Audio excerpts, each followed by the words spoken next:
I've got 2 minutes. I want to talk about two things: jobs and China.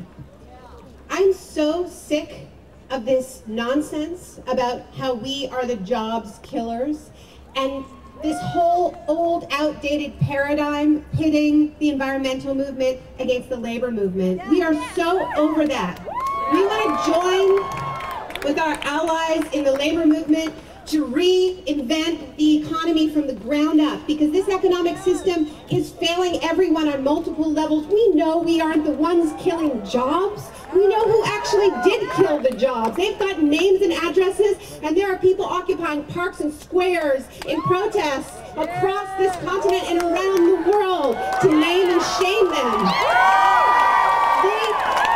They tank the economy and then they pass the bill onto states and cities and towns, forcing them to lay off teachers and healthcare workers and forcing the most vulnerable people to pay for their crisis. The way we deal with this crisis that they have created is not with a few thousand temporary jobs that doesn't begin to scratch the surface of the problem. It's by reinventing the real economy from the ground up. It's about rebuilding the public infrastructure so that we don't emit dangerous greenhouse gases, and that means public transit. And that means smart grids and renewables. And it also means strengthening the public infrastructure so that we can deal with the heavy weather that has already been unleashed.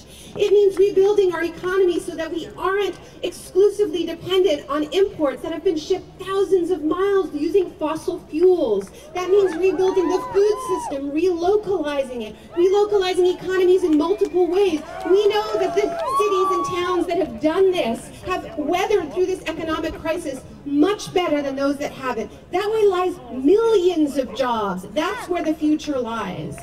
We need to bring the movement demanding economic justice and the movement demanding climate justice together so that they're one strong movement. And the last thing I want to leave you with is this idea that if this pipeline isn't built, another pipeline will be built across my country, across British Columbia, Canada, over the Rockies to ship the oil to China. Let me tell you something. Right now in Vancouver, there's a huge rally led by Indigenous people saying, no mining, no pipelines. We will stop whatever pipeline you try to build.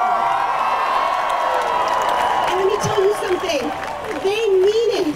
And they have constitutional law on their side. So as you surround the White House today, I want you to remember that we don't just have the White House surrounded, we have the tar sands surrounded. Thank you.